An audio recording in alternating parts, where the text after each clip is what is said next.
Your participation today means a lot to us because it means that you are open, you're aware, and you want to learn more about the government. It also means that you want to exercise your constitutional right to information, and hopefully after this event, we count on you to be freedom of information advocates. FOI is one of the best tool sets that were provided to us by the government. It is our privilege na ma-share yung knowledge na natutunan namin during the seminar. The FOI actually helped me not to be ignorant on the current issues and trends that's been going on. Just knowing that I was able to learn something that would help me get access to a more credible source of data is a great accountability for me to share that same thing to my co-student. Ang pinaka-quintessential na bagay na para sa akin tungkol sa FOI ay pinapalakas nito at pinapalakas ang transparency. It is very important for people to know that they have the freedom to access this information. Especially that we are in the world of technology, Facebook, Instagram. It's hard to distinguish which is fake and which is legit. So far, I think I'll bring the FOI to not only my campus but to everyone in need of information around us. Ako yung magiging way para sa FOI sa mga elderly na magko-connect sa kanilang dalawa.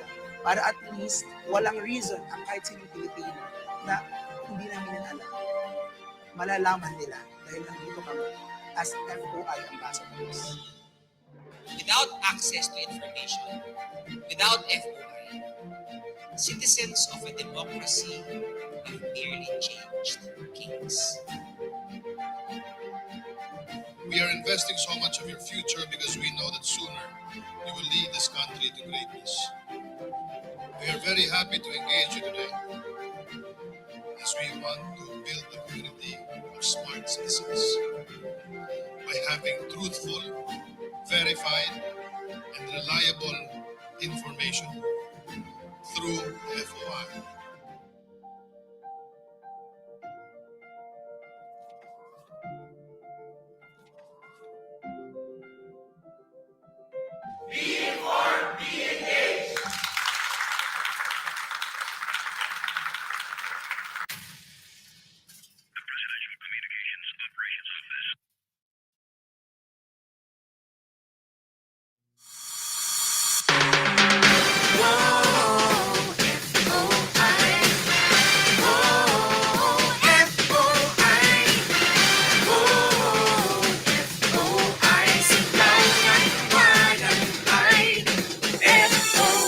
Tagal nang hinaing ng bayan na malaman ang katapatan na itong ating pamahalaan. Sa tagal ng panahon di malaman kung bakit nga ba ngayon lamang nagkatapang na may sa katuparan to.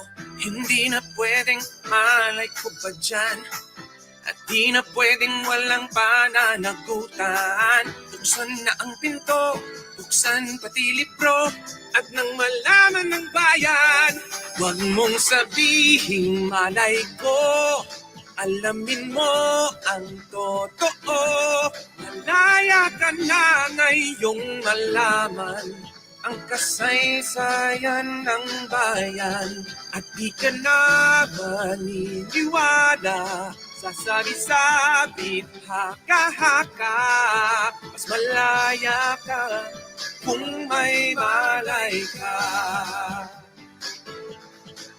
Mas malaya ka kung may malay ka.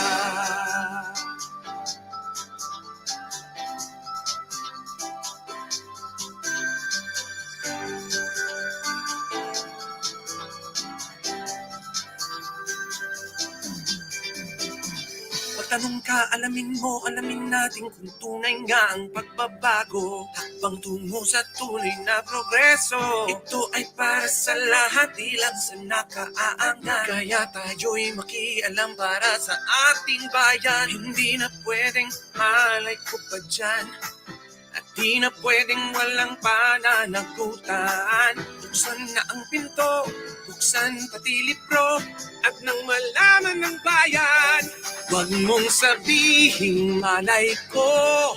Alamin mo ang totoo. Malaya ka na ngayong malaman ang kasaysayan ng bayan. At di ka na maniniwala sa sabi-sabit haka-haka.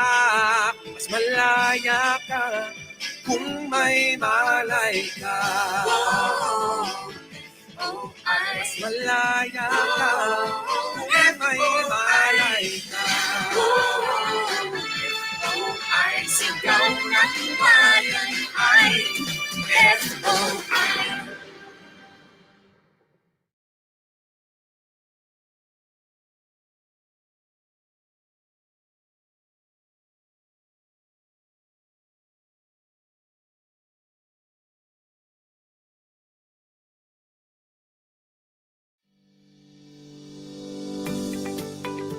The purpose of the Freedom of Information Project Management Office in conducting campus caravans is to encourage our students to be able to utilize the FOI portal as a research tool.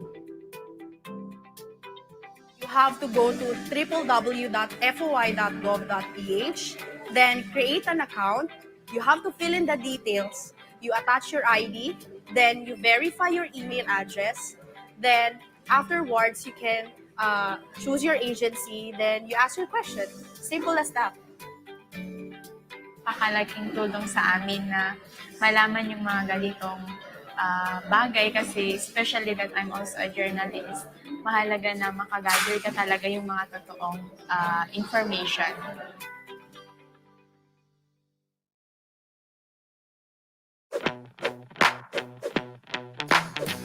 Welcome to Freedom of Information 101. You will learn the basics on how you can acquire government data and protection of public and personal safety.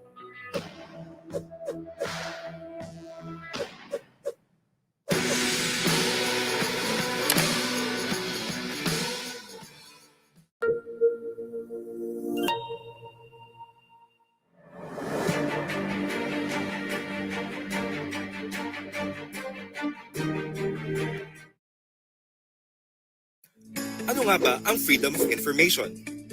Ang executive order para sa Freedom of Information ay nagsasabatas sa pagbubukas ng mga pampublikong dokumento para sa lahat. Ang bawat Pilipino ay may access na sa mga talaan, dokumento, papeles, at datos para sa research ng gobyerno. Dahil sa FOI, makukuha mo na ang mga impormasyon mula sa gobyerno na makatutulong sa lahat ng Pilipino. Tumungo sa www.foi.gov.ph para sa karagdagang impormasyon.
Hello, Philippines! Hello, world! It's time to open up. Good evening, everyone. We welcome you to another episode of Hashtag Sa Atin ang Eleksyon Podcast. I am Lorenzo Angelo Paterno, your co-host today, live at Makati City. Good evening, and I'd like to introduce to you my co-host, Hennessy. Go ahead. Good evening din sa iyo, partner, no? Good evening, Jello, and good evening also to all our listeners this Friday night. Aspiring for a safe, accountable, transparent, and inclusive elections that inspire national public confidence, we are now ready and very excited for the enriching discussion we are bound to have tonight. Again, I am Henny Sozawa from the Freedom of Information Project Management Office, your co-host today, live from Manila. So together with my co-host Jello, no, we welcome you to the 15th episode of Hashtag Sa Atin ang Eleksyon podcast entitled FYI-PH, It's Time to Open Up, a podcast on freedom of information and elections. Ayan. So before we get started, no, dahil medyo Friday night, no, at of course, you wanna have a little bit of a kwentuhan session muna. Let's keep it as light as possible. So Ness, kumusta ka naman? Yes, okay naman na medyo nilalamig, no? Dahil maulan ang ating panahon ngayon. Ikaw, kumusta ka, partner? Ito, ako'y nagkakapi din, no? Samantalang kanina, medyo umaaraw, pero ngayon lumalamig kaya napapakape ulit. Ikaw ba, partner? Meron ka ba dyang snacks ngayon? Ano bang kaganapan mo din? Actually, for me, sobrang saya ako kasi kasama rin ako sa mga, siguro sa mga naging sobrang saya. Mas lalo na noong napansin natin na meron tayong isang Olympic gold, di ba? Talagang, it's the first time in our history, I've known a lot of athletes as well. And to be fair, talagang pinaghirapan talaga ng ating weightlifter na si Ms. Hayden Diaz, no? And it's something to be proud of, to be honest, as a former athlete and as well as, you know, as an exercise enthusiast, di ba? So that's one of the things that we can be thankful for, na at least umaraw, una sa lahat. And of course, di ba, we also have our fellow athletes to congratulate as well. Di ba, Ness? Oo nga, tama nun. Sobrang nakaka-proud lang at sarap maging Pilipino, no, na meron na namang isang malaking karangalan na naman, no, para sa Pilipinas yung pagkapanalo. At sana, no, sa mga susunod pa na Olympics at ibang mga PASI Games, no, ay makapag-uwi pa rin tayo ng mga gold medals. Pero kumusta ka, partner? Anong mga expectation mo kaya, no, for this session natin tonight, for this episode? Ano ba yung mga kinakaabangan mo or expectation mo din for our podcast tonight? Yes, actually, there's a lot to tackle, no, for tonight. Pero siguro we can save it for later as we move along. But on my end, siguro my biggest expectation and anticipation is the excitement to learn more about FOI, no? It's one of the things that I believe we as citizens should be very much aware, no? Especially when it comes to freedom of information, especially with the different processes and of course the people we choose. Hindi ba tama, Ness? Yes, tama. Kaya later on, no, kaabang-abang yung mga guest natin and sa mga usapin. Kasi I think, no, medyo related din to sa last podcast episode din natin regarding the electoral competitiveness din, no, sa Philippines. So napapalapit nga rin yung election. So let's see din yung connection nito later on. But we will not spoil po, no, the discussion later. So I guess, no, we can start now with our program for this episode. Yes, that's right, no? And going back to what Ness said, no, na it's time to open up. It's time to open up na talaga, mga kaibigan, no? Buksan ang ating isipan at puso para sa isang makabuluhang at talakayang ukol sa FOI at paano nga natin ito magagamit para sa isang hashtag sa atin ang eleksyon. That is a safe, accountable, transparent, and inclusive elections that inspire national public confidence. Siyempre, bukas inspires us to act in two different ways, no? The first, bukas or open, no? That is towards co-creating an open and transparent government, starting with free, transparent, and accountable elections. Second, bukas, also known as tomorrow, that is towards ensuring better democracy and tomorrow for the Philippines. Yes, tama ka dyan, partner. No? So there's so much for us to talk about tonight. Kaya nga it is bound to be another very informative and insightful discussion, especially with our special guests. So talaga ako, excited na ako for this discussion. Ikaw ba, partner? That's right, partner. Sobrang excited na ako actually. Ako man, hindi na ako makapaghintay sa kwentuhan natin with our special guests. But take note, meron po tayong isang special surprise for our viewers. Bilang ang ating mga guests, ang mga kasama natin tonight, but isa pang reactor din. For sure, marami na tayong matatanunan sa kanya. And matutunan din actually. Pero sino kaya? I wonder kaya. Maybe you may have an idea. We'll see. So sit back, relax, stay tuned, have a good dinner, and just listen to our podcast. Yes, tama ka dyan, partner. Talagang sobrang importante nga ng FOI or Freedom of Information. First, this is because access to information enables the citizens to be educated and informed about the political processes. Second, it serves as an empowerment and innovative tool to hold public officials responsible for their acts and decisions. Most importantly, partner, and all our listeners and viewers tonight, access to information is not only a right, but it is a cornerstone of our democracy that has far-reaching implications on transparency and accountability. Right, partner? Oh, partner. That's good that you mentioned that, no? Ako mismo, hindi ako masyadong knowledgeable sa usapin ng FOI, to be honest. Pero isa sa mga observations ko, lalong-lalo na sa panahon ng pandemya, ay napaka-importante nito. Sa totoo lang, di ba? The pandemic has exposed how important it is for information to flow freely and serve as a basis for decision-making by governments and citizens. Never is access to information as important as times when critical decisions are being made that will affect lives, livelihood, and rights. Exactly, Jello. This is precisely why we have our podcast tonight. And on our 15th podcast episode, we hope to open a space for discussion on what freedom of information is, how we are going to operationalize it, and why the FOI program is really essential. First, in the elections, and second, in the pursuit of accountability, transparency, and effective democratic governance. So that's why this podcast, we aim to first educate and deepen the knowledge of the larger public on the FOI or freedom of information. Second, amplify the issues that relate to the right to information, citizens' participation, and the government's transparency and accountability. And last but not the least, let's provide avenues for public engagement then in promoting the right to information as a crucial tool in ensuring a safe, accountable, transparent, and inclusive elections which inspires national public confidence. #satin ang eleksyon. Yes, no? Nakaka-excite talaga, Nes, ang ating episode ngayon because today, we are very fortunate to have with us two special guests and of course, a surprise guest, no? That who will help us achieve those objectives and share us their insights on today's episode. So our very first guest is Attorney Christian R. Ablan. He is the Undersecretary for Administration, Finance, and Freedom of Information of the Presidential Commission's Operations Office, also known as PCOO, and concurrently the Director of the FOI Project Management Office. Attorney Chris previously worked as Attorney 6 at the Commission on Elections, where he was assigned on the random manual audit of the 2016 national elections. Attorney Chris was also a volunteer for Youth Vote Philippines and served as a provincial board member of Ilocos Norte from 2007 to 2010.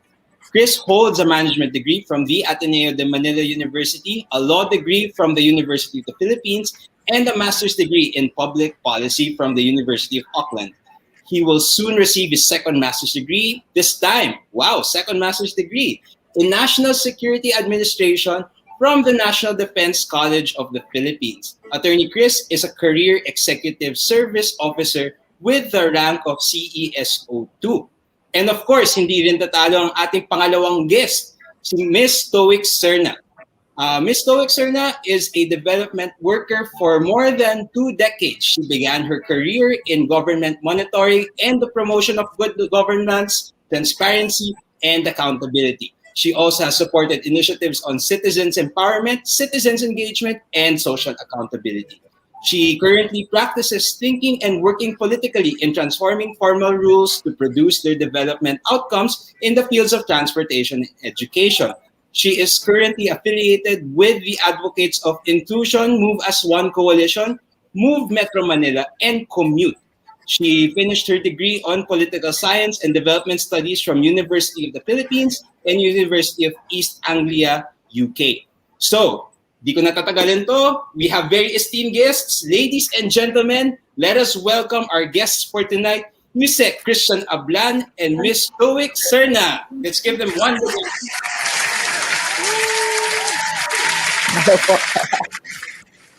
Magandang gabi po. Pero, bago po natin... Hi, Jello. Hi, Ness. Ay, hello, Hello. po. Hi, Toy. Magandang gabi po. Hello, good evening po. Good evening, everyone. Hello Yes, po. good Ayan. evening yan sa inyo. Kamusta po kayo? Before we move on, no? Kamusta kayo, Yusek? Kamusta kayo, Ma'am Toix? I'm okay. Just came from a radio show, so now we have this podcast. So thank you so much to LENTE for accommodating us as a topic for your podcast tonight. Yes. Yeah. Ako naman, I'm also doing great. You know, it's a weekend, so yeah. You know, usually during this time is the time when people are a bit happier to end the week. Yes, that's very true, no? And it's the perfect way to wind down also as well, because we have this podcast that is so much filled with information, no? And definitely we look forward to our discussions today. Partner? Yes, tama. But bago natin yan, bago tayo tumungo na sa ating kwentuhan ngayong gabi, no, nais lamang din natin ibahagi, no, sa ating mga viewers and listeners, no, that again, we are live on FOI and LENTE Philippines Facebook and YouTube accounts. And to all our listeners and viewers, please do not forget to like and share our episode tonight and use the hashtag sa atin ang election. And if you have any questions, comments, or shout-outs po to our special guests today, or even for Jello and I, feel free to leave it in the comment section and we will get to them later. So, ayan, magandang gabi po muli sa ating mga guests, no? Pasasalamat po muli sa pagpapaunlak po ninyo sa ating podcast ngayong gabi, and we will directly get to our kwentuhan. Yes. So, ayan. So, ayun. So, definitely, we have a lot of interesting insights for tonight, especially for the freedom of information, no? Siguro, how we'll go is we'll ask first a few questions. Tama po ba, partner? And then we'll also get insights also from our different audiences later on, no? So feel free to please comment, and if you have any questions, gamitin po ang chat box natin or comment section if you're watching on Facebook Live. O sige. So at this point forward, simulan na natin yung mga question and answer portion natin, partner. Yes, go ahead. Ready na tayo para sa kwentuhan ngayong gabi. Okay, perfect. Sige. So this first question goes for Yusek Christian. Yusek, could you share to us what is freedom of information? What is this right? And how have governments sought to give effect to it? Yes, Jello, thanks. Freedom of information is actually a constitutional right. It is inscribed in the 1987 Constitution. It is Section 7, Article 2 of the Constitution.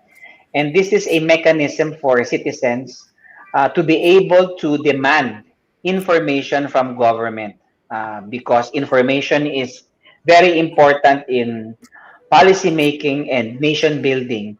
And how can you debate, Jello, Ness, Toix, with your policymakers, with your elected leaders, with myself, if you do not have the proper information? There's going to be information asymmetry, and it's going to be an unfair debate.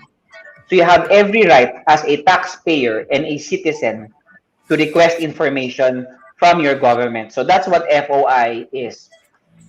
In terms of implementation, you need to have a law. Unfortunately, the constitutional right is not self-executory. And congressmen and senators have been filing for passage of an FOI bill for, I think, more than 30 years already, but have been very unsuccessful for one reason or another. And President Duterte had enough of it and said, I will sign an executive order, and this is executive order number 2, which was signed in July 23, 2016. And the Presidential Communications Operations Office, of which I belong, is the agency tasked to implement the operationalizing freedom of information. So we have a website, Jello and Nest. It's foi.gov.ph, and that's where our citizens can exercise the right to ask information. Ayan. So kindly remember the website, everyone, www.foi.gov.ph, to learn more about the FOI initiative and bill that is definitely being pushed and being advocated for currently. No? Sige. Next. Yes, thank you, Jello. Thank you, Yusek, for sharing. No, again, Yusek and Miss Stoics po. Now that we have established po a bit of a background of the FOI, no, as an empowerment tool, nga ika nga po din ni Yusek, and a fundamental right. No, let's try to connect it with technology naman po. Again, for Yusek and also Miss Stoics, no, what do you see as the effects po kaya of the rapid technological changes then in connection with the access to information? Perhaps we can start po with Miss Stoics and then we can have si Yusek. Yeah. Ako siguro, no, to me, malaki yung impact nitong rapid na technological advancements kasi I remember nung nag-uumpisa kami sa Government Watch, so in my 2 decades of doing civil society work, so naabutan ko yung puntong pumupunta ka talaga sa opisina ng gobyerno to access the budget. So ganito kakapal yung budget, no? Nababasahin ko ng budget, for example, ng Department of Public Works and Highways kasi nung una ang ginagawa namin, minomonitor namin yung mga kalsada na ginagawa ng DPWH, no? So noon, pupunta ka talaga sa government offices and access these voluminous documents, no, just for you to understand how government does its work, right? Tapos syempre, of course, naabutan na rin natin, no? This was in 2000, so the kids here would probably not understand talaga, pupunta pa sa government offices. Plus, of course, there's the internet na, no? So people can now access these documents through the websites din ng government offices, no? But also, nakikita na natin ngayon with the mobile phones, it's at the tip of yung fingers na, yung information. And we are seeing these technological advancements na giving better access also. Nakikita natin our mobile phones now have voice command access. So hopefully, our government websites can also have that so that yung mga yung may visual impairments can have better access to this information na via voice command na and access information. So yeah, so it's very important itong mga technological advancements to really bring government so much closer to people para maintindihan natin as citizens how government operates, no? And then for us to also be more involved na sa ganitong mga activities ng government and be more vigilant, I suppose, no? So for me, it's an amazing 20 years, no, more than 20 years na mabilis lang yung mga pangyayaring ito. Yes, tama po. No? Sa panahon nga po ngayon na to comfort of our own smartphones at saka mabilis na internet, no, madali na lamang tayo makakakalap din ng mga impormasyon online. But regarding naman din po na sa implementation din ng freedom of information, perhaps Yusek could now share also, no, ang kanyang could also share, no, his experience perhaps sa relation din ng rapid technological advancements vis-a-vis the freedom of information program. Yusek? First of all, I'd like to comment on the background of TOEICs. No, I really like the bike frame behind the shadow of the bike frame behind her. And anyway, going back to your question, Jello and Ness, the rapid development of technology we really had to adjust fast. If you actually check the executive order, there is nothing there that says that PCOO is required to create a website. And it was designed for, like what TOEICs mentioned, that a person has to physically go to a government office and request for information there and then, look at voluminous documents. But we thought, the team thought back in 2016 that, It's already the 21st century, and so we should at least have a website. And that's why we created foi.gov.ph, a centralized portal where citizens like and development workers like TOEX can request over 500 government agencies and don't and need not leave the comforts of their home. It's actually useful, Jello and Ness, also for our kababayans living in the Visayas and Mindanao. Kasi usually, ang nakakatanong lang talaga is, well, most of our government agencies, the main offices are all in Metro Manila. And so kawawa yung mga people's organizations and CSOs that are based in Mindanao and Visayas, they'd have to travel all the way here. Yes, sure, they can actually use an email, pero sometimes hindi na sinasagot yung email eh. But we really need not to catch up. No, and we're not saying that the website is already caught up because we receive a lot of comments from the youth that we should have a mobile app, and so we're working hard to have a mobile app. And then gusto ko lang idagdag sa sinabi ni Toix kanina na why it is important for us to catch up with technology. We have to remember that there still exists a digital divide. And there are a lot of Filipinos that do not have access to the internet. There are a lot of Filipinos that do not know how to use our websites and Google and FOI. And so we really need also to accommodate that sector. And so we still have paper-based. And I'm very happy that we have an FSL interpreter. The website is still largely in English. And we would like to have it in different formats that can be read not only by Ilocanos, Bisaya, and Bicolanos, but also our persons with disabilities and others with other concerns. So yeah. Yan. So, totoo yun, no? Especially with information, I believe it's very important talaga na kailangan maging inclusive, no? Especially with our brethren who may not necessarily have access to these technologies, no? But also probably also maybe may have the hindrance or challenge as well, no? In terms of accessing the information, no? And I agree, it is very hard nga na merong mga ibang processes that that especially na we are in an archipelagic island, no, na parang different, ang layo rin ng mga syempre ng mga locations ng mga ating kababayan rin, especially in the far-flung areas. But it's really great to hear that definitely there are movements, no, that can definitely make it as easy as possible, no. Although definitely this is something that we know that the government is also trying to do, and that is a great step for advancement, I believe too. But going back to the questions, no, for you, sa inyo po, siguro, what is the importance of the right to freedom of information? Diba? Kasi definitely, na-mention nyo Yusek kanina na information is definitely power, no? What is that importance on having that power, no, of information? Siguro we can start with Yusek first. I think mas maganda, Jello, kung si Toix yung sumagot bilang isang development worker and really one of the users, no, of access to information on how important it is. And then, I will just add to that. Yeah. Perfect. Yeah. For me, I think pinaka-importante ang information talaga, no, in our democracy, no, for citizens engagement.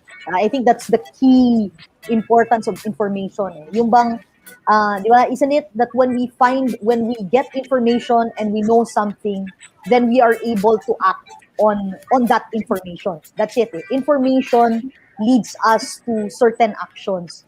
And lalo ngayon, no, sa panahon ng pandemya, di ba, importanteng alam natin kung anong nangyayari, kung ilan yung, ano na ba ang level of spread ng COVID-19. What should we do to try to prevent it, no, in our own household? These are the kinds of information that will, hindi kaya ng, I would have to say, the government cannot do this all alone. Kaya nga sinasabi na kailangan ng whole of society approach. government needs its citizens. No? The government needs to mobilize the citizens to act, according to what is might be good for the entire society. And similarly, si citizens naman will have to have a way to be able to discern itong mga information na dumadating sa kanila. Is this and then they can engage government that maybe and suggest na maybe ito yung mga dapat nating gawin, So citizens engagement is really key to getting to moving our democracy forward and to moving the country forward, to progress and to overcome this pandemic. Nung sinisilip ko nga ulit yung datos natin, we are how many na ba as a people? 110 million yata, no? And when you look into kung ilan lang yung government employees, it's just about 1.8 million. So parang kung titingnan mo, if we are to liken government in a parang pamilya, di ba? So sa isang pamilya, for the family to survive, let's say a crisis, they all have to work together. Hindi pwedeng si nanay at si tatay lang. Si nanay at si tatay will have to be able to mobilize yung kids. All right, you do this is your role, etc. And then the kids, the citizens can also give feedback.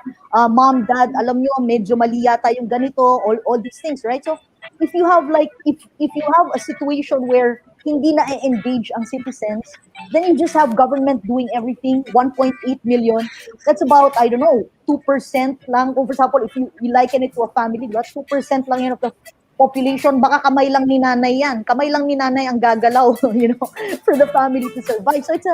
So this is why information is very, very important. It's a way for us to be engaged, and to act as a society, Yun po. Thank you. Thank you po, Miss Toix. Ayan, I agree din po sa sinabi nyo. It's one way also in combating fake news, sabi nyo nga rin po kanina, no? And one way also to, importantly, na makapag-engage din, no? Masabi din ng mga mamamayan kung ano yung mga nais nila idulugor, hinanaing din nila, no? Karamihan ng mga programa at mga serbisyo na isinasatupad din ng gobyerno. At this time po, in support din and also perhaps give another perspective din to as to the importance of the freedom of information or perhaps the information itself. Perhaps we can now hear from Yusek naman. Go ahead po, Yusek. Yeah, first of all, I really like your... Sorry. Hi, sorry guys. Can you hear me? Yes po, you're clear, Yusek. Yeah. First of all, I'd like to comment on Ness's background. Really nice office, no? I see on the left side there's a bicycle. So whoever's office is that is really a bike commuter. And on the right side there's a nice bookcase. So whoever is a well-read person. So I like your background, Ness, no? Anyway, just to answer your question, guys. Originally, freedom of information was founded on the basis of making sure that there is a transparent and accountable government. Freedom of information was based because government is a keeper of public monies. As taxpayers, you pay a certain portion of your income to government, and therefore anything in government is the responsibility and business of citizens. But Toix is correct. We have come to a point where everything happens so fast that sometimes it's not just about transparency and accountability anymore. It is about citizen engagement and citizen participation. It used to be, like what Toix mentioned, government providing service to the people. And when time was slow, that was okay. But times are changing so fast that government cannot keep up anymore. And we need to open ourselves to citizen groups in order for us to exchange information and help each other out how we can address the problems of the future. And the government cannot keep the information to itself any longer kasi hindi na kaya ng kamay gawin ang kailangan gawin para mag-move on ng ating buong katawan. So kailangan magtulungan lahat. So from transparency and accountability, FOI is now a citizen engagement tool. It's a tool for empowerment, Jello, Ness, and Toix. It's a tool to fight fake news. It's a tool for innovation. And Again, it's a tool for transparency and accountability. Alright, salamat po, Miss Toix and Yusek, no? Actually, idol ko nga po talaga, sir, yung may-ari talaga nung bike sa likod at saka nung mga books. Follow po natin siya sa Instagram, si Yusek Biker, no? Ang may-ari, yes, ang may-ari nung bike sa likod. Ayan. Pero, Yusek and Miss Toix, no, now that we see that this 2021 nga po is already the 5th year of the implementation of the FOI program, no? And also, while it aims to be an efficient and effective open government initiative, as mentioned nga po by Yusek and also Miss Toix, could you also share with us din po, no, to our listeners and viewers, its major hurdles over the years, no, since 2016, and how has the program really tried to deal with it? Can I answer first bago okrain ni Toix yung FY program? Yes, I would like to defend the program first. It is not a perfect program, Toix, Jello, and Ness. There are still a lot of things that need to be done because first and foremost, the coverage of the executive order is limited only to the executive branch. That includes our national government agencies like departments, DSWD, DPWH, and our GOCCs like PhilHealth and SSS, GSIS, DCBA, SUCs like UP Diliman, Mindanao State University, Cagayan State, and our local water districts. It does not include government agencies in the executive branch. Can you hear me? Sorry, I'm being choppy. It does not include agencies in the legislative like our House of Representatives and our Senate of the Philippines. And it's very important to include them. It also doesn't include our constitutional commissions like COMELEC and COA. So it would be nice if we have them included. Now, how can we do this? We can only do this if we have a law.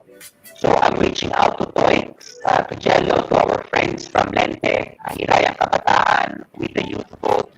If they have friends in Congress, to please prioritize the passage of the Freedom of Information Program. Yes. You guys can hear me? Yes. I would. Yeah, perhaps to also re-echo the reinforcement of the passage of the FOI bill into law, no? As mentioned nga din po, as the recent SONA and the last SONA of the President, no? Sana nga din po ay ma-reinforce din, no? May sense of urgency din sa Congress sa pagpasa din ng ating FOI law. Kasi nga, as mentioned by Yusek a while ago, no? The EO is only, the EO number 2 series of 2016 covers only the executive department. It does not cover the legislative and also the judiciary and other, the constitutional commission. No? So perhaps with the passage of the FOI no, into law, no, mas malawak pa po ang magiging saklaw nito at mas makakatugon din pa ang ilang mga ahensya ng gobyerno. So yun nga, mas magkakaroon din pa po siya ng ipin no, sa pag-provide din ng information for the government to proactively and reactively disclose information. So yun, perhaps, I think, Yusek, baka po okay na ating audio at this time. Can you hear me? Am I okay? Yes. Okay na po. Here na po kayo. Yeah, sorry. So yeah, there are challenges, no? So aside from the coverage and the need to have a law, we also have our technological and infrastructure problems. And this is something I want to share kay Jello and Toix in particular. It's very difficult to maintain information officers across the bureaucracy, guys. We have been training them every week, every month for the past 4 years. At ang hirap pala is that every so often napapalitan sila. And so those are one of the reasons why if you make a request, Toix or Jello, baka natatagalan yung FOI request. It's not because the government agency does not want to respond. It's because the person in charge has moved on, has been transferred to somewhere else. So those are our bureaucratic challenges in implementing FOI, and we're doing our best to improve the service. Okay. Siguro, I'd like to ask Miss Toix also, siguro if she can respond also sa sinabi rin nila Ness and Yusek, Yeah. no, Miss Toix? Yes po, oh. Siguro aside from yung nabanggit na ni Yusek, yung, siguro dagdag lang siguro, yes, totoo yun, limited ang coverage ng ating executive order. And then, but maybe also the other hurdles that sort of parang adds to the difficulty nung citizens natin accessing yung information is, I would call it 3Ds siguro. Well, yung the environment of yung disinformation. Of course, labas na ito sa FOI na PMO, right? Pero ito yung mga kalaban din ng FOI-PMO, no, na in the sense that there's so much information out there that others access na fake news, and somehow yung ating objectives of truth telling, no, of giving out data of sharing yung real data, ay nasasapawan nitong other movement. I don't know what to call it, pero there's another movement out there that just spreads fake news, right? So disinformation. Pangalawa is yung distrust, I suppose, in the sense that while there are groups, no, CSOs na trying to access information from government directly, siguro sir, not maybe in the EFOI portal, minsan parang siguro nagtitimplahan pa, yung siguro may ganon, no, that government agency. So at least in my perspective siguro bilang kami, we engage with the transportation agencies, right? So we try to access some information na hindi namin as easily nakukuha, no? And tingin namin maybe it has to do with may konting distrust pa, and therefore parang we are encouraged to go through the channel of EFOI to access this information. And then the third one is probably and maybe yun yung part na yun, maybe we can work on that maybe in the future, na para bang sana government can see CSOs as partners. Actually, we can actually help you do the job better. And then at the same time, CSOs can see government as, nakikita naman natin yung challenges ng bureaucracy, and maybe that's the part where we can come in and we can offer help, di ba? Para naman ito para sa bayan. So, and then the third D is yung demand. Ang taas ng demand for information. And as Yusek said nga, mukhang minsan nabibilaukan yata siguro yung gobyerno the information, because I remember, Yusek, I will let you know this, I asked for information sa portal ninyo December 2020 yata from trying to get information from DOTR and LTFRB on a standard contract that they use for the service contracting program. So apparently hanggang ngayon wala pa rin. So sabi ko, baka this is as you have pointed out, maybe yun nga na wala na yung information officer. Pero yun, so I thought, yeah, I'll bring this up to you, Sec, in the in the podcast. But yeah, so the demand also, so maybe distrust, disinformation, and demand. Yun po. Thank you. Okay. So ayan. So siguro Yusek, no, siguro in response to rin yung sinabi rin ni Ms. Stoics, no, I'd like to ask then kung is there an update or siguro is there what's the status? Ayan, the status of the bill, no, the FOI bill, no, and how does the FOI-PMO plan to further reinforce this bill, no? So yeah. Yeah, so thanks for that. Just to respond to Toix, no, our office also performs the role of an FOI ombudsman. What does an FOI ombudsman do? It actually tries to facilitate FOI requests. And if you have problems with some agency, you can just contact us on our Facebook Messenger, we're FOI Philippines. And we'll try to assist you by locating the FOI officer of that agency and try to facilitate. Of course, Hoix, mas maganda kung hindi na kami tutulong at sila na talaga ang sasagot. Pero sometimes din, maganda rin, okay din naman na we can do it through us. But that's the ideal.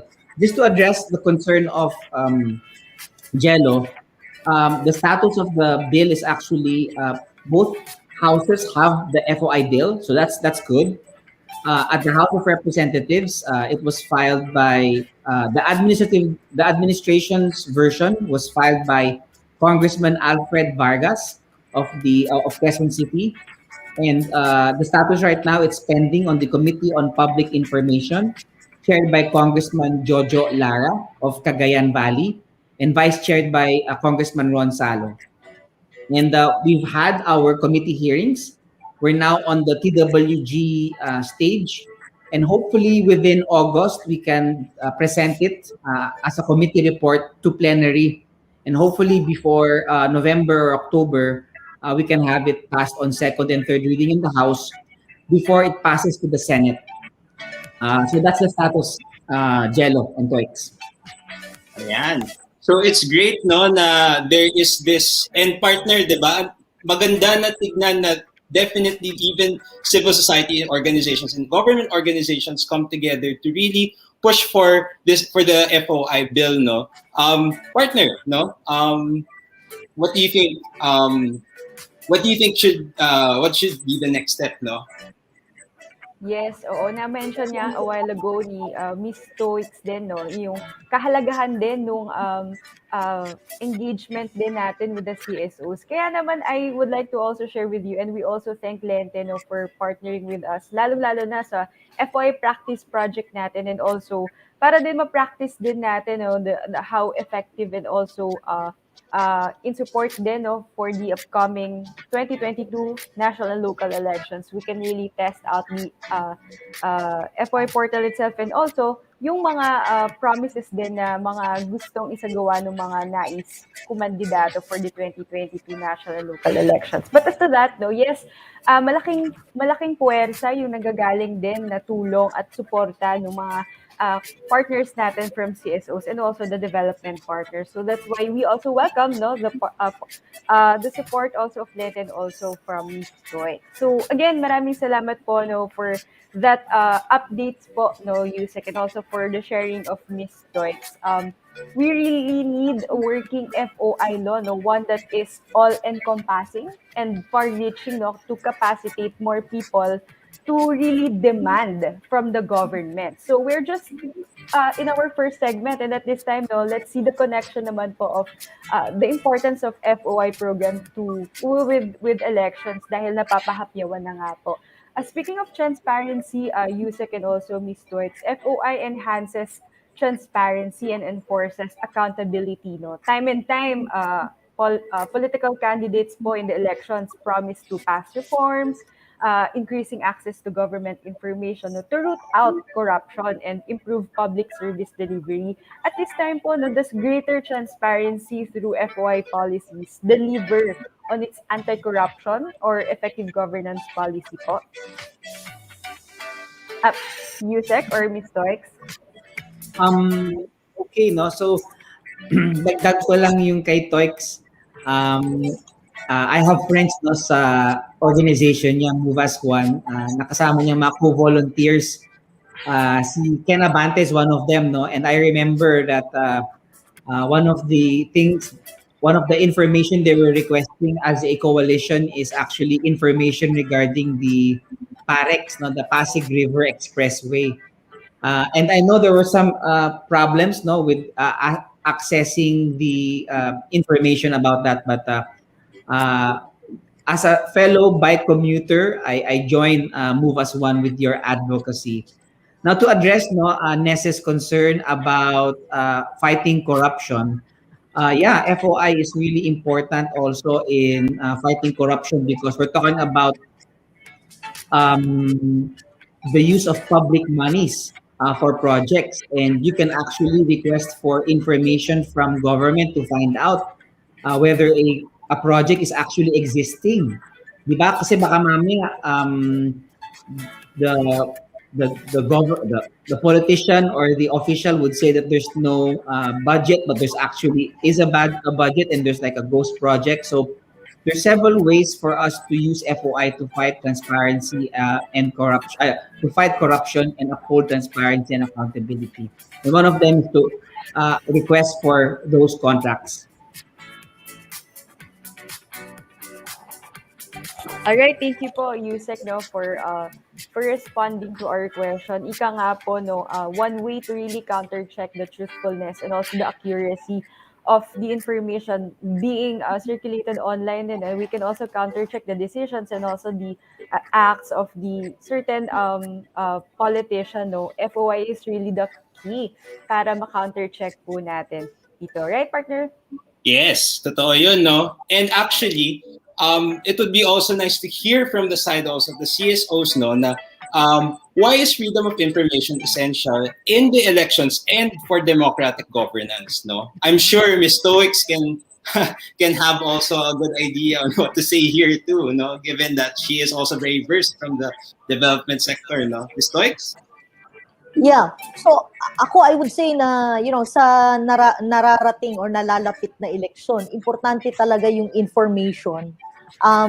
In the sense that for example, ako bilang botante, no, I would want to know as early as now kasi may mga information na lumalabas, maraming botanteng na deactivate. So, am I one of those, right?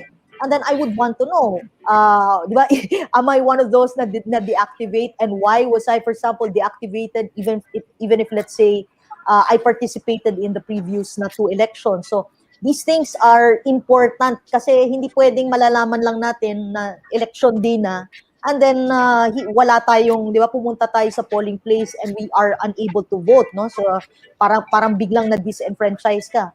Pangalawa, for example, gusto ko malaman, yung polling place na napupuntahan ko, for example, has it already become accessible? Kasi maybe last election, hindi ko nakita na accessible ito. So, freedom of information could tell me kung meron bang proyekto ngayon ang gobyerno to make this polling place accessible. And then, for example, so I would come across information sa budget, sa General Appropriations Act na meron palang budget para yung polling place ko will become more accessible kasi may project si Department of Education to make to build a school building here, and maybe that's an opportunity. So ang daming information actually that can be useful for the elections right now. Of course, ang alam na din natin na very important na yan is yung syempre sino ba yung iboboto ko, di ba? So kung for example yung iboboto, yung mga candidates na available are there are those na let's say maybe a sitting government official, I would want to know kung ano naging mga programa niya kung siya ay sitting government official, no? So I would want to know ano yung mga sinuportahan niya mga policies, are these aligned with my own beliefs and values, no? So ito yung mga klaseng information na sana madali nating ma-access, and then so that we can better participate in the election. So from the infrastructure to our own registration, yung status ng registration natin, and to even to the candidates, to the people that we get to vote. So ang daming information nandyan. So it's just a matter of are these information now accessible to all of us, no? And then it would be nice kasi sana kung one click lang, no, yung parang sa Wikipedia, pag click mo andun na lahat ng references nung okay etong taong to is sitting here or is a government official, eto yung programs niya. So so of course it's a wonderful thing to think about if everything is so easily accessed. Yeah. Thank you. Yes po, agree po, Ms. Toex. Para ang nakakatch ko sa inyo is we can really use FOI parang pang background checker. Tama po ba yun, Ms. Toex? Ayan. Alright, sige. At this point naman po, no, bilang may nabanggit na rin po kanina si Ms. Toex regarding her experience sa paggamit din ng FOI portal. No? And perhaps she can also share with us, no, what are some best practices po na nakikita ninyo din from other countries, no, that we can really apply here in the Philippines, no, and also with the context of the implementation of the FOI program. Parang what are some best practices from other countries in applying the use of FOI in the elections? And then what do you think po kaya what can be applied in the Philippines to improve our democratic values, especially transparency and accountability? Tapos baka po pwede nyo rin maibahagi, no, maikwento nyo rin po kanina yung iba pa po ninyong karanasan sa paggamit ng FOI as a tool. Ako ba yan o si Tox? Si Ms. Tox po. Baka kayo, di, akala ko si Yusek kasi mas maalam yata si Yusek sa ano, yung best practices sa ibang bansa. Ako, ang kaalaman ko lang ay dito locally. But I would say yun nga, from observing yung the way information is accessible sa ibang bansa, no? Like, yun, my hope is, syempre, I'll peg it doon lang sa Wikipedia. My hope is that when I click into, a candidate, siguro, no, a name of a candidate, sana lahat na ng references tungkol sa kanya, including yung SALN niya, including yung, of course, yung, syempre, meron siguro yung data privacy na dapat din nating take into consideration. But of course, kung public official ka, everything that is public about your job, no, about your personality, dapat should be made available. The policies na. So yun yung hope ko, but I don't know how that's supposed to be done. I suppose kasi maraming ang daming agencies kasi na magkakahiwalay din yung kanilang websites, di ba? So, yun, maybe isa pa yun na pwede nating i-improve on, yung nagko-connect yung mga agency information. Like, for example, the OTR, there's this project that is jointly done, let's say, with the Department of Tourism. Maybe it would be good to see that na parang, okay, eto din yung, so I don't know if you get what I mean, but yeah. Para Yun lang pong po. one-stop shop po, no? Correct, One yeah. click na, pwede mo na lalabas na po doon yung mga background and other Pertinent projects and information. programs pa. Yes, tama po, no, mga maaring kumandidato din po and other politician or official, no? But perhaps at this time po, no, baka si Yusek then could also share with us some best practices nga po from other countries that we can really apply din sa implementation ng FOI here in the Philippines. Yeah, Yusek? Ness and Toix, no? Actually, in India, they really used FOI creatively. And I think it's going to be related to the elections and whether or not we actually build what we promised. So what happened was these people's organizations requested for, because they always had problems with water systems in India. And they wanted to find out, isn't there any monies allocated or appropriated to address the water problem? And they requested from their version of the Department of Public Works for information regarding infrastructure projects. And lo and behold, dun sa listahan nakalagay water systems. And then nakalagay dun sa water systems kung magkano yung ginastos at saka kung saan yung location. So the people's organizations took that information and visited the sites only to find out yung definition nila ng water system in the record was actually a water fountain. And they brought this information to the media to expose that, you're saying na this is for water system, but what was actually built was a water fountain which was not working. And ano lang siya, parang, di ba madaming projects na mga ganyan sa mga probinsya na puro palumuti lang, no? Waiting shed sa lugar na hindi kailangan ng waiting shed o kaya mga arko na magkakatabi-tabi. So anyway, in India, they exposed this and therefore it forced the local governments to say, oh my gosh, the citizens are watching what we're doing. And when we say we have to do a water system, we really have to do a water system. And it changed the infrastructure and they really built the water system. So that's something that I dream also, Toix, na mangyari, that we're able to access that information. We're doing our best sa FOI-PMO, pero may hangganan din yung executive order. So, magagawa yung gusto natin, Toix, Jello, kung meron na tayong batas. And then, thanks for sharing your thoughts about the use of information in relation to the elections, Toix, kasi going into this podcast, I only had in mind the use of FOI to check whether certain potential candidates who are currently government officials are actually, when they make their promises, their campaign promises, can they back them up? So that was the only reason I thought information can be useful for the elections. But you actually pointed out a very important information about, am I still in the voters list? I mean, where is my precinct?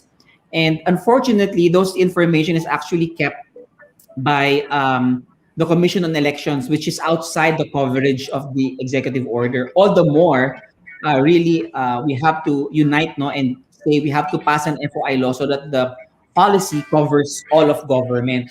But there are ways around it, no. So while you can't ask COMELEC directly, you can actually ask the DILG. They might have the information, and the DILG is under the executive branch. And then another thing is, maganda nga yung sinasabi mo, no? Parang are are precincts friendly to those na may kapansanan sa mga PWDs? Like, do they have ramps for them? Do they have signs for the blind? And while you can't ask that from COMELEC, you can ask it from DepEd and DPWH because their projects and their mandates require them to show that information. So there. Thank you. Ayan, mukhang Miss Toik, saktong-sakto talaga yung nyo, yung pagpunta nyo sa podcast, talagang nadala rin yung inyong mga ibang issues and concerns. But I'm sure there's a lot more to talk about, especially for future discussions, no? But siguro moving on for this part of the podcast, I would like to ask both of you, no? How can citizens and voters maximize the current FOI program, especially the e-FOI and the localization of the FOI, i.e. FOI ordinances, in order to ensure free, transparent, and inclusive elections? Diba? Kasi medyo na-touch base na natin kanina yung mga usapin na yun na to also bring out these candidates, no? But siguro if it's a wish list, no, what do you think can be something that could bring this out, no? Siguro we can start with Ms. Toix. Yeah, so I think tulad nung binanggit ko kanina, no, and yung sinusugan din ni Yusek, is that yun nga, I think for the citizens, para ma-maximize talaga natin tong FOI na to, and as we come to participate in the coming election, siguro, for example, for me, no, may advocacy kasi yung grupo namin, yung Move as One Coalition, Commute, Move Metro Manila. We dream to see a society one day na, we have accessible pedestrian infrastructures, we have active mobility infrastructures, we have accessible infrastructures to persons with disabilities and senior citizens. So malinaw sa amin na in the coming elections, ito yung importante na sana ay may mailuklok tayong mga officials who will also champion this, no? So for me, malaking bagay yung i-maximize natin yung FOI to gather information, no, about okay, ano ba yung anong klaseng like platform ba ang kailangan sigurong i-champion ng mga candidates ngayon, and what's the data available right now, where's the budget, who should be doing this, like already sana may maihahain na tayong eto po yung congressman or whoever. Can you, we hope na sana ay ito ay magiging part of your agenda as well. So not just in trying to do a background check on the congressman or the candidate, no, of course we want to be able to elect yung officials na malinis yung track record, maganda yung mga programang na isulong niya in the past, but also to help inform yung future na program na meron siya, na pwedeng meron siya, na i-champion, so that we can see our society, as we have desired it or envisioned it. So ako, I would still like want to be more proactive in the sense that sana yun ang pwede naming, since the information is already there, it's just a matter of gathering all this data. Kung may kulang na data, sana mailalapit namin kay Yusek Ablan, and then even sa agencies na relevant na ito pa yung data na dapat niyo kinokolekta para mas better informed tayo in our decisions in the future, right? So ito yung mga dreams lang po, pero yeah, hopefully it's possible. Yeah. Ayun. Yusek, would you like to respond to yung sinabi ni Ms. Toix? Yeah, I fully support all that Toix mentioned. I agree with what she said. The reason why we really wanted to team up with LENTE, Move as One, as early as July and August is because months before the elections, we have to be already using freedom of information. If we use FOI next year, it might be too late. So how can we use FOI for the elections? Well, right now, no, you already have officials, personalities who are would-be candidates, and they're actually already stating things like, "Oh, my project is to build, so many bridges. My project is actually to improve nutrition and stop growth stunting." And FOI comes in because you can use it to challenge when they make announcements. We cannot already take their promises and their statements at, at face value. It has come to a point that the citizens now must arm themselves, and the citizens must now do the checking. If a candidate or a personality or a politician says this, and it has something to do with government, you can actually check the government agency. For example, this candidate wants to stop growth stunting. And then sabihin niya kailangan magkaroon tayo ng programa para sa mga nanay. And then dahil wala tayong programa, you challenge that, and you check an agency called the National Nutrition Council, or NNC. You can actually check if are there no programs, or are there programs. And then that's when we wait. Does this person really know what he or she is talking about? Same way for infrastructure, same way for social welfare, same way for local government. So whenever any of our politicians declare things, malamang sa malamang, TOEIC knows this, government keeps similar information. And we have to vet, and we have to check using FOI. And that's how we become better voters. Because di ba sabi nila, Jello, TOEIC, and NES, di ba? They always say we have to vote wisely. But what does wisely mean? Does wisely mean that we vote whoever has the most flashiest campaign ad, the one who's most great in dancing? Not that there's anything wrong with dancing. The one who's handsome? No. Our decisions must be based on evidence, must be based on data. And that's what, for me, vote wisely means. We have to be prepared when we make our decision.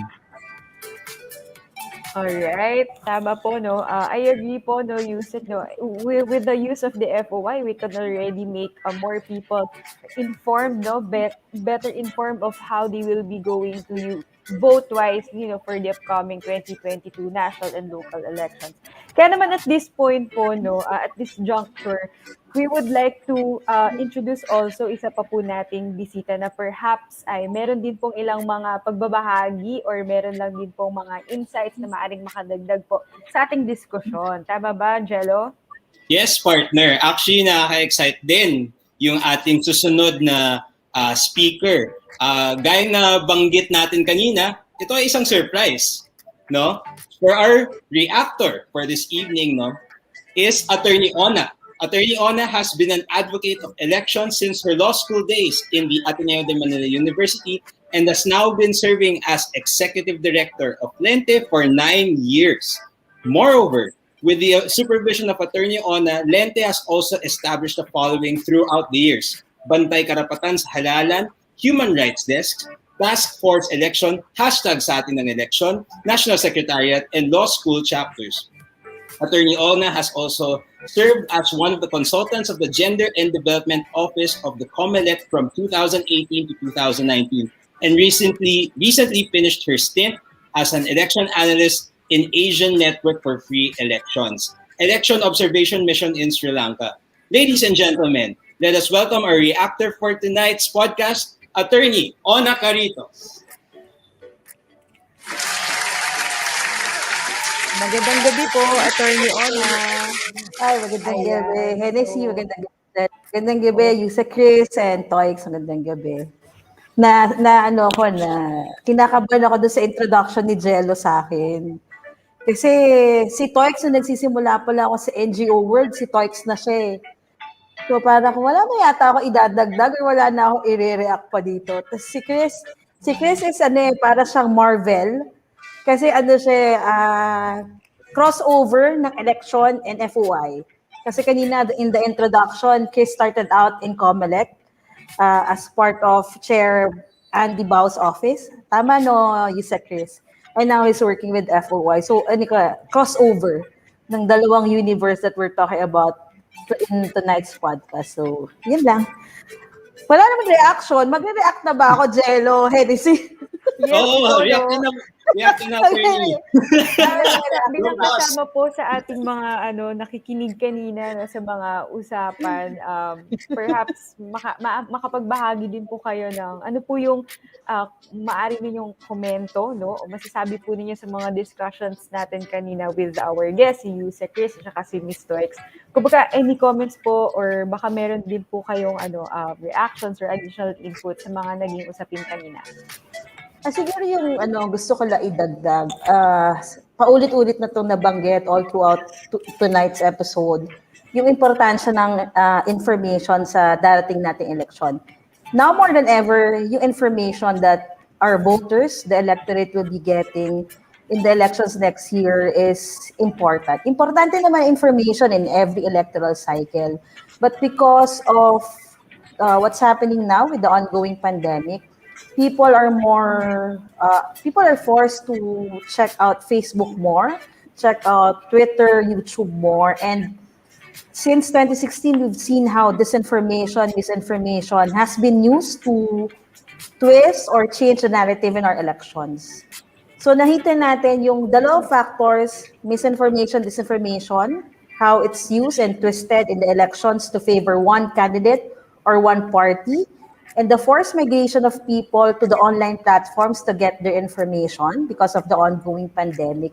Yung crossover ng dalawang factors niyan would tell us how important information is. Kaya itong podcast natin, episode tonight, and our work, hopefully in the next few months, together with FOI-PMO, would help us make use and would help us maximize FOI and its importance in elections. Kasi ito, share ko lang, Hennessy, Jello, this will be the first time LENTE as an organization would be venturing into the realm of FOI and its role in the election. So we're really excited to make use of this new partnership and hopefully makatulong tayo sa mga kababayan natin sa darating na election with the skill set that we'll be getting from FOI-PMO, with Yusek Chris, with Hennessy, and all the members in FOI-PMO. So yun lang yung una kong sharing or reaction to what Yusek Chris and Toex said earlier. Salamat po, Attorney Ona. I agree po na parang as we inch closer to the 2022 national and local elections, kami po the FOI-PMO is more than strengthened pa to be in partnership with LENTE for also our upcoming practice project. So pagbati rin po kay Attorney Carlo of Firayang Kabataan, saka Attorney Owen of With the Youth Vote. So sama-sama po nating tuklasin at i-implement po ang ating mga FOI practice project. So at this point po, we again thank our speaker, we thank our guest and also si Attorney Ona for being our reactor for this episode. We can now proceed with our questions and comments coming from the live feed of live via FB and also from YouTube. Meron mga katanungan ang ating mga tagapakinig, ang ating mga tagapanood patungkol sa mga usapin ngayong gabi with Ms. Toex and also kay Yusek Chris. So perhaps we can now already ask our first question from our live viewers and listeners. Ayan. Ayan. Sige, I'll read it now. Sige, for our first question po from Mr. Carl Adrian De Rosario, to what extent can we ask as FOI portal, So I believe this is probably for Yusek, Yes. Ano tawag dito, guys? Ano lang tayo, maging informal na lang tayo. Yusek lang ako kay Hennessy Ozawa, pero sa inyong lahat, Chris lang ako. Okay. All right, so to what extent, So you can ask anything under the sun on the eFOI portal, but mind you, on Toex, that the website is a public site. So when you actually request for information, your request can be viewed by others. And the reason behind this is because we feel that information that is interesting to Ona is also interesting to Toex. And we want to reduce the number of FOI requests made on our FOI officers kasi medyo nasi-stress din sila. And so we made it into public. In fact, all 65,000 or 67,000 FOI requests are searchable using our search tool. So TOEICs can actually, before asking, can just type in the keywords, let's say COVID-19, or let's say SAP, or let's say infrastructure, or build, and all FOI requests made before can be viewed like the usual Google search results. And I actually asked our developers before to design FOI website as the Google for government. We're nowhere close to Google, but we try our best. And then just to answer one more time, yung question is, aside from asking anything under the sun, be mindful po that there are limitations to FOI. The general rule is you can ask anything, but there are exceptions. One exception is data privacy. So you cannot get sensitive personal information about public officials. And you can't also get any personal information about private citizens because we respect data privacy. Other exceptions include the national security exception and the executive privilege exception, as well as banking and finance laws. For those of you who want to learn more about the limitations of FOI, you can actually download the inventory of exceptions on our foi.gov.ph/resources page. Alright, thank you po, sir, for sharing some tips then also to our listeners and viewers na before they request information through the foi.gov.ph, they can actually search muna the keywords din dun sa search tab. So baka na-share naman na din kasi prior ng ilang mga na-request naman na ng ilang mga requesters prior to their request. Alright. Gusto ko lang mag-comment, Hennessy. Yes, Kasi di ba sabi ni totally, Toix Ona. kanina, ang dream niya maging Wikipedia, di ba? Yung website. Dapat Google Toix. Oo. Hindi Wikipedia. Google. Yes, para mas mabilis yung mga search websites na lalabas, no? And of course, dapat mabilis yung mga information kagad. Hindi pupunta pa sa isa pang link kundi nandun na lahat, di ba? A menu of everything, no? Siguro we can look into the next question on the comments. Ayan, partner, would you like to take this one? Ayan, so this question is from JP Alegre Martino. What informations are needed to be disclosed relative to elections? So perhaps we can have Miss Toix and then next si Yusek. Ako ba? What information? O baka si Ona, ano yung information?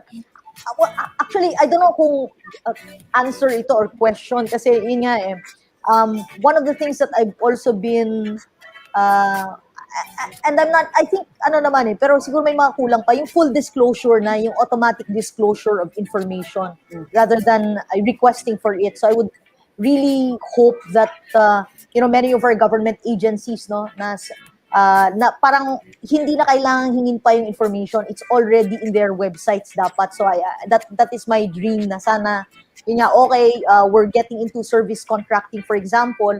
Ito yung standard na service contract. These are the policies related to this. Yung mga ganon. So para naintindihan ng drivers and operators who will be participating in the program.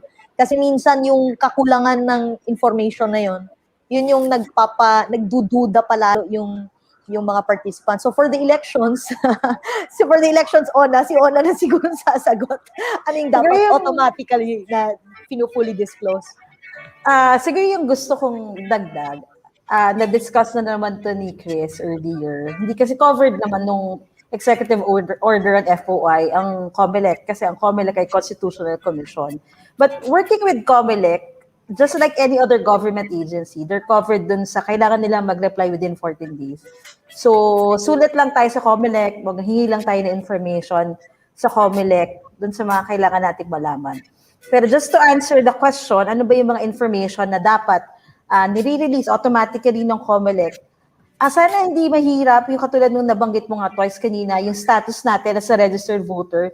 A few years ago, bago nagkaroon ng COMELEC, may present finder tayo sa COMELEC website eh. So, hopefully, COMELEC comes up with a way to enable again that feature para naman ma-check natin agad, especially with 7 million deactivated voters in the upcoming elections. Kailangan ma-check agad ng mga tao if if their registration is active or it's not active.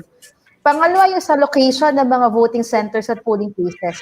Napaka-importante niyan hindi lang sa mga botante, pati to all political parties and candidates. So, yun yung mga few information that I think should be released ahead of time or should be accessible to all people, not only to political parties and candidates, but to all electoral stakeholders. Can I add to what Ona and Toix answered? Yes, go ahead po, Yusek. Yeah, so what Toix was actually referring to is what we call proactive disclosure. Government already volunteering the information. And we have that already, no? We have the transparency seal, we have DevLive, Project Dime, full disclosure policy. And FOI actually is what we call reactive disclosure, Toix. And it's a good listening tool because when we're trying to advocate it in government as well for reactive disclosure to help proactive disclosure. Kasi pag nalaman ng gobyerno kung ano yung impormasyon na importante, ang ina-advocate namin is wag na silang mag-intay na magtanong. Dapat pag alam nila na interesado ang mga botante o mga citizens sa isang impormasyon, we proactively disclose it already kaagad. So we are one with you, Toix. We are trying to convince our colleagues in government to use FOI as a listening tool. Ayan. Oo, so definitely it will play a big role, no? Siguro at this point we'll be asking for 2 more questions. What's the second? Ayan, from Spocky Farolan, no? Toix, are you pushing for information regulation even before full access to info is recognized? Wink emoji. Yusek Chris, agree? Smile emoji. Okay, Sir Spaki, nice to see you here. Of course, no, hindi tayo naniniwala na information should be regulated. To me, all sorts of information should be shared. And, well, to be, I think this is a reaction to the fake news ba? Or to the disinformation maybe, I wonder. Pero I think yun nga, true, it is up to the consumer of the information to be able to discern what is fake news or what is not, right? Pero syempre siguro it is also the responsibility of yung purveyors of information na to provide references to this information para makikita kung may basis nga ba, may pinanggalingang study ba to or survey, no? So I think it's not so much na nire-regulate yung information, no? But I think it is the responsibility of the different organizations who share information, whether it is government or non-government na organizations, na lagyan ng references yung information na sinishare nila, lalo pa kung they are influencing behavior of people, no? So yun, I think responsibility yun. Pero yes, no, we should not regulate information. We should encourage the people to be smart enough to discern kung ano yung correct information or not. Yeah, pero nice to see you here, Spocky. Nagbibir ka na ba dyan? Parang thesis defense question yung tanong ni Spocky, no? Oo nga eh. Parang first time during the podcast, nakita ko si Twix na nag-squirm ng konti eh. Kasi Attorney Ona, bakit wala si Spocky dito? Yeah, mas magulo si Spocky. Natuto na kami. Isa best guinness namin yan. Ako, next time wag na. Sir Spocky. Baka po sa susunod pwede natin pag... time, Ona and Jello. Hindi naman ako kasing gulo ni Spocky. Spocky ang saklam. Regulate Spocky na lang daw, not regulate information. Joke lang, Spocky. Chris, ano sagot mo doon? Ano sagot mo doon sa tanong ni Spocky? Oo, sa amin no, simple lang no that from our point of view, the default should be disclosure. Sa National Privacy Commission iba, yun sila naman ang default na is protection of information. So sa amin sa FOI, ang default is disclosure and then saka na yung exceptions. Alright, thank you po, no, Yusek, no, for your response also and also kay Ms. Torix, no, sa kanyang kasagutan kanina. At this point, no, we're down to our last question. I think, ayan, this is from PJ Inchik de la Cruz Alcantara III. Ang katanungan po ay, how can we assure na yung mga sagot na na-receive namin sa FOI ay verified? So, this question, Yusek, go ahead po. Yeah, I'll answer this, no. Yes, that's the reason why there is a period to respond to an FOI request. It is because your request will be reviewed by officers in the agency that are tasked to make sure that the information disclosed is official and verified. It goes through a decision maker that bases the decision to disclose on law and jurisprudence and implementing rules and regulations. So any information disclosed to the portal, PJ ba yung pangalan niya? Or Inchik lang yung naalala ko eh. Yun din yung naalala ko, Inchik po. PJ. So any information you receive from the FOI portal is considered not the official information coming from that agency. You can hold them accountable because the FOI website is an official government website. Alright, thank you po. And one thing also no to add, being that an official response. So kasi nga pag nag-respond nga po, Yusek, and sharing also to the listeners and viewers, once they request information, may thread yun eh, di ba, Yusek? So madali nga nilang makikita at maka-countercheck and also mabe-verify and to hold accountable no yung mga FOI receiving officers sa kanilang pag-share ng pag-disclose ng information sa mga requesters. So, ayun. Salamat po sa... Yes po, Alam yes ko po. last question na. Sobrang pasaway ako. Pero nakita ko kasi sa Facebook yung isang question. I think important to sagutin dahil accessibility to. Tanungin Alright, ko lang sige po. ha. Good evening Go ahead. po. Pwede po ba magtanong sa FOI portal gamit yung mga iba't ibang Philippine dialects katulad ng Ilocano, Bisaya at iba pa? Or dapat Tagalog or English lang? That is a good question, Ona and Abram. Unfortunately, no, right now the website is on English, and we are working with our developers to be able to translate it into the major dialects: Ilocano, Bisaya, Bicolano. But of course, when you request for information on the site, Ona, Toix, there's actually a person behind the dashboard, and we're actually not sure whether or not that person is Bicolano or in Ilocano. So right now, it can only be requested using the English language. But we notice it. So Nes, kindly take note of the suggestion, and we have to find ways, no.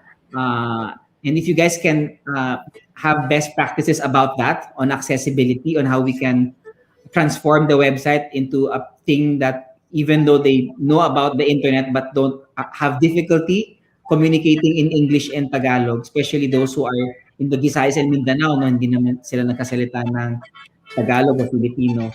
Please let us know so that we can inform our developer to change. We want FOI to be accessible to all.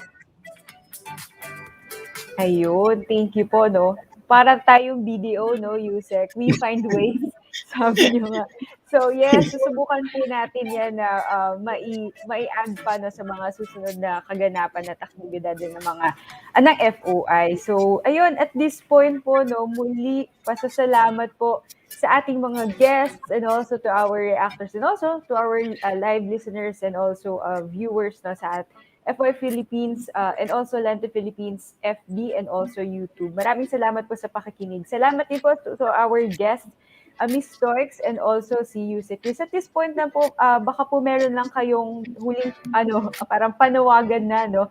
sa ating mga kababayan, sa mga tagapakinig, sa mga manonood, sa mga tagapanood, no, sa kahalagahan talaga ng paggamit ng FOI, lalo na rin po sa nalalapit na eleksyon. At baka po meron din kayong nais pang ibahagi, no, sa mga upcoming events or activities din po ng inyong mga agencies and organizations.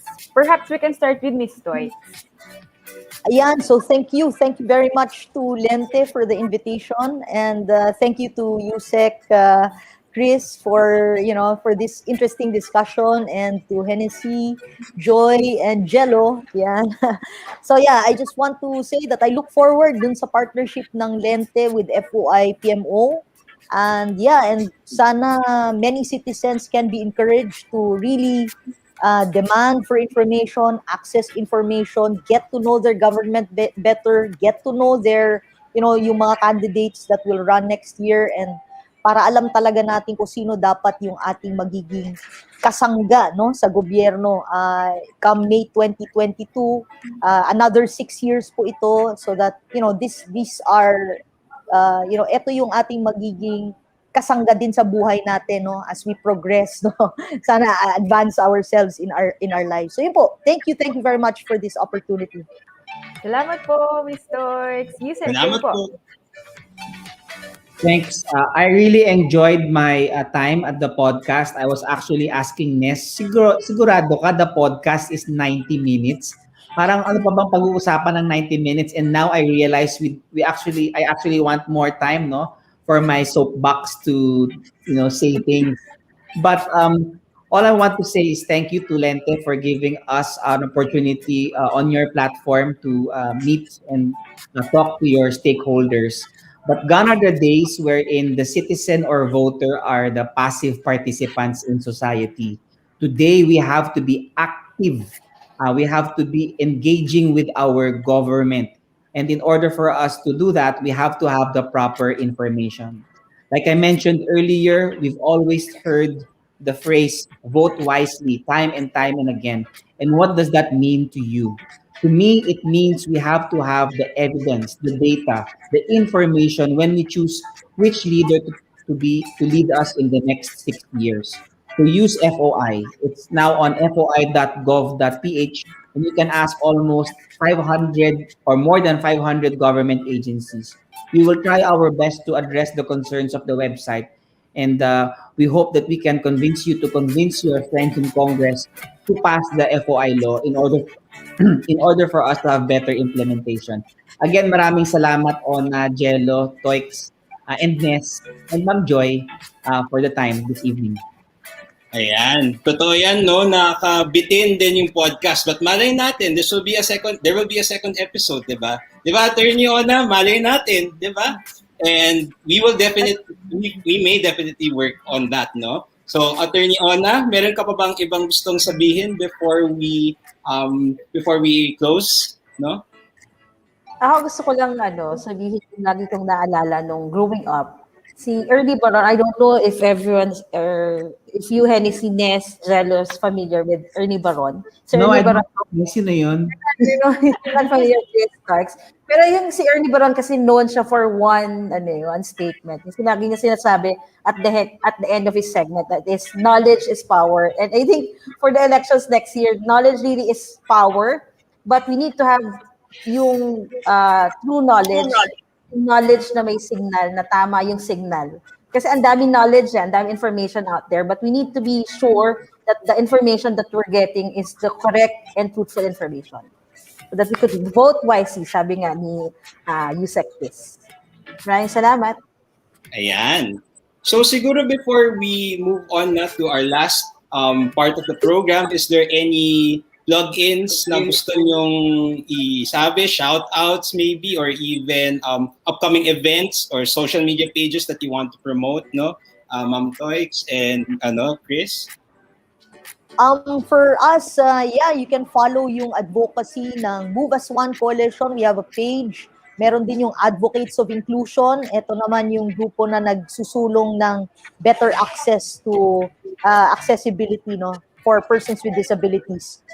So yan, Advocates of Inclusion, meron ding page ang Commute, Move Metro Manila, ang daming daming promote. Ito yung mga agenda natin para mas mapaganda pa yung ating society. Opo. Sa akin naman, no, please like and follow our Facebook page, FOI Philippines. Every Friday po, we feature a government agency on FOI sa radyo, on Radyo Pilipinas 1, 738 on the AM at 6 p.m. So earlier, we got to know about the Philippine National Coordinating Agency for Volunteering. My gosh, nakalimutan ko na yung pangalan niya, basta PNVISCA. Last week, we interviewed the National Nutrition Council.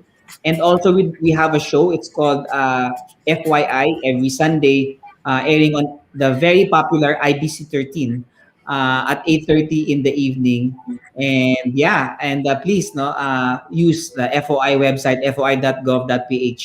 Shout out sa ating mga FOI-PMO friends. Happy birthday po sa aming dalawang napakagandang mga kasamahan sa FOI-PMO. Happy birthday po, Ella Rica Franca and Lala Serot. Happy birthday din ako. Happy birthday kay Mai Alagcan. Happy birthday, Mai! Attorney Ona, kayo po, meron kayong treat din? Ako, happy birthday lang kay Ella. Kasi si Ella yung sobrang nagko-comment sa Facebook. Pinagtatrabaho pala natin siya, Chris. Birthday niya. So, happy birthday, Ella. Ako, gusto ko na mag-invite ng mga interested na gamitin ng FOI sa election. Katulad na sinabi ko kanina, LENTE will be doing work on FOI and its role in the election. So, we're looking for volunteers to be part of our FOI pool. So kung gusto nyong maging parte nitong napakahalaga na trabaho na ito, please send us a message via our online platforms, Facebook, Twitter, and email. Yan lang. Maraming salamat. Ayan. And on behalf of LENTE and FOI-PMO, we would like to extend our deepest appreciation to USEC Chris Ablan, Ms. Stoic Serna, and Attorney Ona Caritos for imparting their invaluable insights and experiences in our podcast tonight. FYI, PH, it's time to open up a podcast on freedom of information and elections. Thank you so much, USEC, Ms. Stoics, and Attorney Ona. Muli, salamat at Para paalam kay po. Spocky. Spocky para sa ito. Patawid. Thank you. Salamat po, Yusek. Salamat po, Miss Joyce, and also Attorney Ona. No? Sayang, sabi nga ni Yusek kanina, no, marami din pa siyang gustong ibahagi sana. But sadly, that's all the time that we have tonight. Perhaps we can have the three of them, Attorney Ona, no? Si Miss Joyce, si Yusek Chris, and also Sister Spocky. But at this point, we want to thank our viewers, our listeners. No, thank you so much po for participating and engaging us in what was a very fun-filled learning session on the FOI. So thank you po for joining us in tonight's episode. Thank you as well to our FSL interpreters po, Ma'am Joy and Sir John. Mabuhay din po kayo. Ayan. Yes, mabuhay kayo. Ayan. So, partner, siguro before we officially end our podcast, no, meron ka bang mga key takeaways or siguro mga insights that you want to share to our audience, no, because definitely this was a very insightful and deep learning session that we had. Definitely something different, no, for a Friday night, no. So, partner? Yes. Ako, syempre bilang galing FOI, talagang FOI is, a powerful mechanism to counter-check, yung una, mga government information, public records, transactions, and marami the decisions of the government and make all public records open for the benefit of the citizens. Pero isa na nga rin dyan yung kaabang-abang din na FOI practice project. So medyo baka nagiging bias na ako sa partnership ng LENTE. Pero yun nga, kaabang-abang siya. So mahalagang maisagawa to at matest nga din natin siya. And of course, magamit natin yung FOI sa mga listeners po natin and also sa viewers. Gamitin po natin yung FOI. Gamitin po natin siya para alamin ang sabi nga ni Mr. X, yung makapag-background check tayo, ito gawing one-stop shop para mas alamin pa natin yung dapat at karapat-dapat na iboto natin sa nalalapit na election. So, yun lamang. So, pasasalamat din for LENTE, no, for inviting FOI, no, para makapagbahagi pa ng ilang mga background din ito, no, for the listeners and also the viewers, and mas ma-encourage pa natin na magamit ang FOI. Ikaw, partner, kamusta? Anong key takeaways mo for tonight's episode? Oo, to be honest, maraming pag-iisipan, no? Maraming kailangang pagninilayan, no? Especially given the information that we have, no? As civil society organizations and even as active citizens, definitely we can use information as power, no? It is our right to know the different processes, no? Because definitely ang isa sa mga reflections ko is ignorance is definitely not accepted, no, or manageable by the law. So kailangan natin maging maalam tayo una sa lahat, and pangalawa, to be aware of our decisions, especially as we move along and as elections come into play, no? Na meron pa tayong 60 plus days for election. Use this time to register, and at the same time abangan sa mga activities na meron ang LENTE, especially for partnerships and for several other information that we can broadcast, especially. So this won't be the final podcast, and definitely I would like to thank everyone for attending this podcast and for watching, no? For the 13 viewers that are left, maraming salamat sa inyong lahat na you still kept up to this point. And this is Lorenzo Paterno, and with me is Miss Hennessy Ozawa. And thank you for joining us tonight with the hashtag Sa Atin ang Eleksyon podcast. Thank you. Thank you po. Thank you, everyone, and we'll see you soon. Bye.